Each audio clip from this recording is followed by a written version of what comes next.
Hi all, welcome to your YouTube channel Ruchikoottu special. നമുക്കിന്ന് ചേമ്പും താള് ചുവന്നുള്ളിയൊക്കെ ചേർത്ത് നല്ലൊരു തീയൽ തയ്യാറാക്കാം.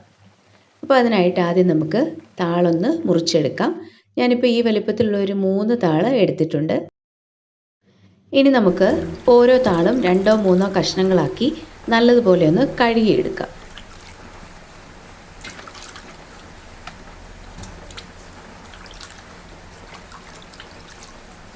മണ്ണോ അല്ലെങ്കിൽ ചെറിയ ഇലകളോ ഒക്കെ അതിൽ പറ്റിപ്പിടിച്ചിരിക്കും.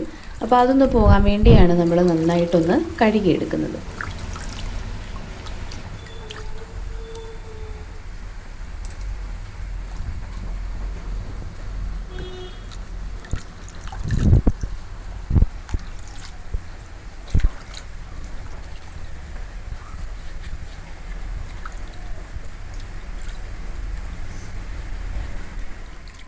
ഇപ്പോൾ ഇതാ നമ്മൾ താളെല്ലാം നന്നായിട്ട് കഴുകി വൃത്തിയാക്കി എടുത്തിട്ടുണ്ട്. ഇനി നമുക്കിതിൻ്റെ പുറമേ ഉള്ള തൊലി ഒന്ന് ചെത്തിക്കളയണം.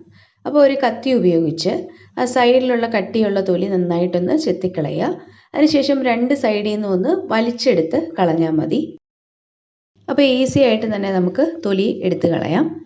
നമ്മളിപ്പോൾ തീയലായതുകൊണ്ടാണ് ഇങ്ങനെ ചെയ്യുന്നത്. ഇപ്പോൾ തോരനാണെങ്കിൽ തൊലി കളയണം എന്നില്ല, അതോടുകൂടി തന്നെ നമുക്ക് അരിഞ്ഞെടുക്കാം. ചേമ്പും താളും കൊണ്ട് നമുക്ക് പലതരം വിഭവങ്ങൾ തയ്യാറാക്കാം. തോരൻ ഉണ്ടാക്കാനും മെഴുക്കുവരട്ടി ഉണ്ടാക്കാനും ഒക്കെ നല്ലതാണ്. പിന്നെ പരിപ്പ് ചേർത്ത് കറി വെക്കാം. ഇതിലൊക്കെയും ഏറ്റവും ടേസ്റ്റി ആയിട്ടുള്ള ഒരു വിഭവമാണ് ചേമ്പും താളും കൊണ്ട് തയ്യാറാക്കുന്ന തീയൽ. നമ്മളിത് ചുവന്നുള്ളിയൊക്കെ ചേർത്ത് നല്ല ടേസ്റ്റി ആയിട്ടാണ് ഈ കറി തയ്യാറാക്കുന്നത്. അപ്പോൾ ആദ്യം നമുക്ക് എടുത്തു വെച്ചിരിക്കുന്ന താളെല്ലാം തൊലി കളഞ്ഞ് വൃത്തിയാക്കി വെക്കാം. അതിനുശേഷം അത് ചെറിയ പീസസ് ആക്കി അരിഞ്ഞെടുക്കാം.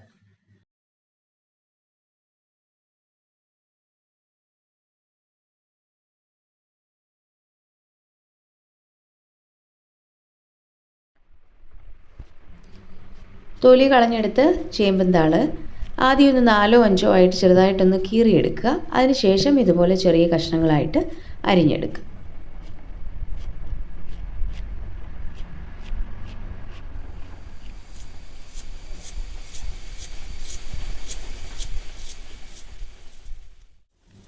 ഇനി നമുക്ക് ഇതിലേക്കുള്ള ചുവന്നുള്ളിയും ഒന്ന് അരിഞ്ഞെടുക്കാം. ഇപ്പോൾ തൊലി കളഞ്ഞ ചുവന്നുള്ളി കനം കുറച്ച് നീളത്തിലാണ് അരിയുന്നത്. ഇപ്പോൾ ചേമ്പും താളും ചുവന്നുള്ളിയും നന്നായിട്ട് അരിഞ്ഞെടുത്തിട്ടുണ്ട്. ചേമ്പും താള് 3 കപ്പാണ് എടുത്തിരിക്കുന്നത്. അതുപോലെ ചുവന്നുള്ളി നീളത്തിൽ അരിഞ്ഞത് 1/4 കപ്പുമാണ് എടുത്തിരിക്കുന്നത്. ഇനി നമുക്ക് കുറച്ച് തേങ്ങ ഒന്ന് വറുത്തെടുക്കണം. ഞാനിവിടെ 1.5 കപ്പ് ചിരുകിയ തേങ്ങയാണ് വറക്കുന്നത്.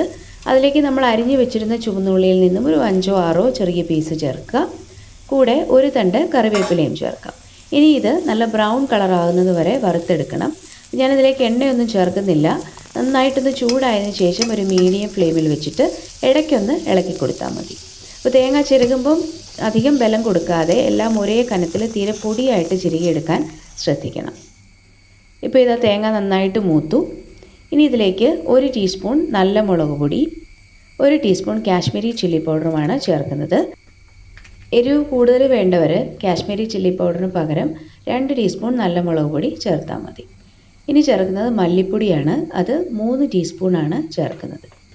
ഈ പൊടികൾ ചേർത്ത ഉടനെ ഗ്യാസ് ഓഫ് ചെയ്യാം.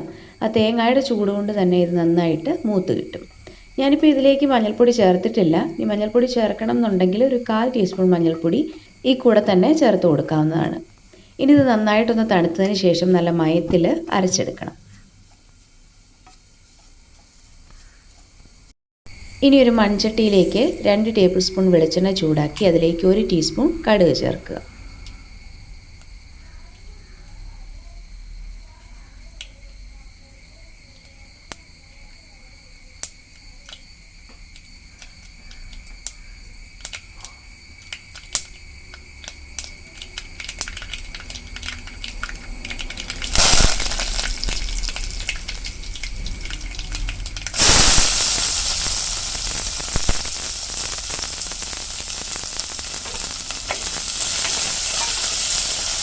കടുകൊന്ന് പൊട്ടിയതിന് ശേഷം ഒരു തണ്ട് കറിവേപ്പില ചേർത്തു.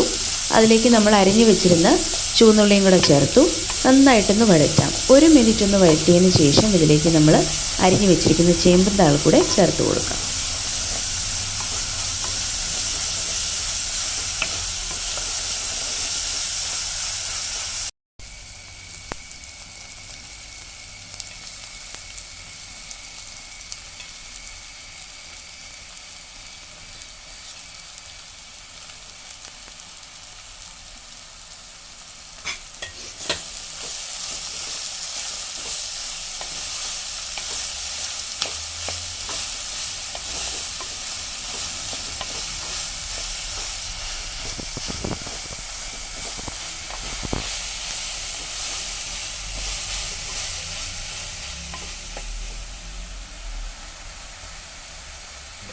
ഇതിലേക്ക് ആവശ്യത്തിനുള്ള ഉപ്പും കൂടെ ചേർത്ത് കൊടുത്ത് നന്നായിട്ടൊന്ന് വഴറ്റിയെടുക്കാം.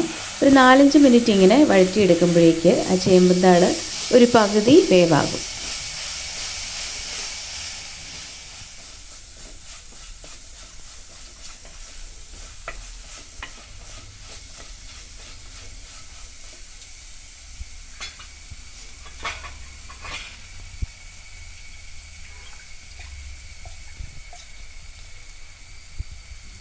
ഇനി നമുക്കിതിലേക്ക് കുറച്ച് പുളിവെള്ളം ചേർത്ത് കൊടുക്കാം. ഒരു നെല്ലിക്ക വലിപ്പത്തിലുള്ള വാളം പുളി കുറച്ച് വെള്ളത്തിലൊന്ന് പിഴിഞ്ഞെടുത്തതാണ്. പുളിവെള്ളം ചേർത്ത് കഴിഞ്ഞിട്ട് അതിൻ്റെ പാകം നോക്കിയിട്ട് ആവശ്യമെങ്കിൽ കുറച്ചുകൂടെ വെള്ളം ചേർത്ത് കൊടുക്കാം.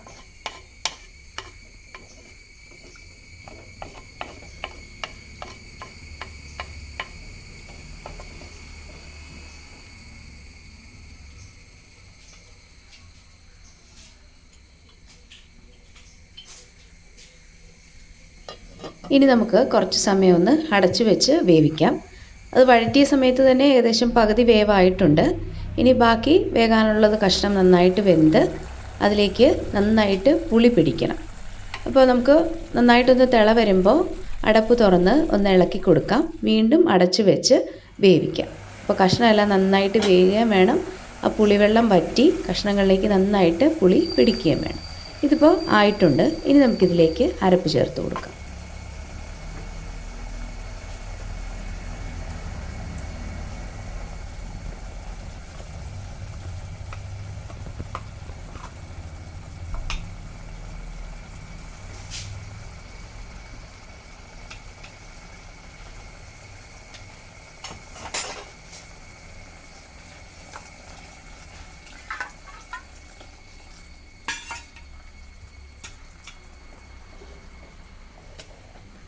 അരപ്പ് ചേർത്തു, ആ കൂടെ തന്നെ കുറച്ച് വെള്ളം കൂടെ ചേർത്തു. ഇനി നന്നായിട്ടൊന്ന് ഇളക്കി നോക്കാം. എന്നിട്ട് ആവശ്യത്തിനുള്ള വെള്ളം കൂടെ ചേർത്ത് കൊടുക്കാം. ഇതിപ്പോൾ അത്യാവശ്യം കുറുകിയാണ് ഇരിക്കുന്നത്. ഈ ഒരു പാകത്തിനാണ് നമുക്ക് വാങ്ങേണ്ടത്. പക്ഷെ നമുക്കിനി ഒരു 5 മിനിറ്റ് ഒന്ന് മീഡിയം ഫ്ലെയിമിൽ ഒന്ന് തിളപ്പിച്ചെടുക്കണം. അപ്പോൾ ഇത് വല്ലാതെ തിക്കായി പോകും. അതുകൊണ്ട് നമുക്ക് കുറച്ച് വെള്ളം കൂടെ ഒന്ന് ചേർത്ത് കൊടുക്കാം. എന്നിട്ടൊരു 5 മിനിറ്റ് ഒരു മീഡിയം ഫ്ലെയിമിൽ വെച്ച് നന്നായിട്ടൊന്ന് തിളപ്പിക്കണം.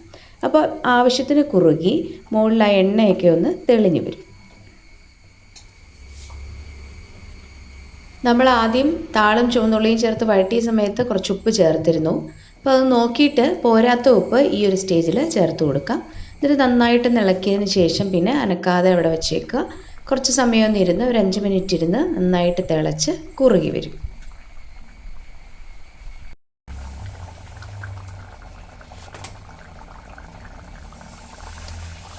ഇപ്പോൾ ഇത് ആവശ്യത്തിന് കുറുകി നല്ല കറക്റ്റ് പാകമായിട്ടുണ്ട്. ഇനി നമുക്ക് ഗ്യാസ് ഓഫ് ചെയ്യാം. ഞാൻ ഗ്യാസ് ഓഫ് ചെയ്തു. എണ്ണയൊക്കെ നന്നായിട്ട് തെളിഞ്ഞിട്ടുണ്ട്. ചട്ടിയുടെ ചൂട് കൊണ്ട് കറി കുറച്ച് സമയം കൂടെ ഒന്ന് തിളയ്ക്കും. ഇനിയിപ്പോൾ ഞാനിതിലേക്ക് കടുക് താളിക്കുന്നൊന്നുമില്ല. കാരണം നമ്മൾ ആദ്യം വഴറ്റിയ സമയത്ത് കടുക് പൊട്ടിച്ചതിന് ശേഷമാണ് ചുവന്നുള്ളിയൊക്കെ ചേർത്ത് വഴറ്റിയത്. ഇനി ഇതിലേക്ക് കുറച്ച് പച്ചക്കറിവേപ്പിലയും കൂടെ ചേർത്ത് ഒന്ന് മിക്സ് ചെയ്തെടുത്താൽ മതി. അപ്പോൾ വളരെ പെട്ടെന്ന് തന്നെ നമുക്ക് ടേസ്റ്റി ആയിട്ടുള്ള ഈ തീയൽ തയ്യാറാക്കിയെടുക്കാം. എല്ലാവരും ഇത് ട്രൈ ചെയ്ത് നോക്കണം.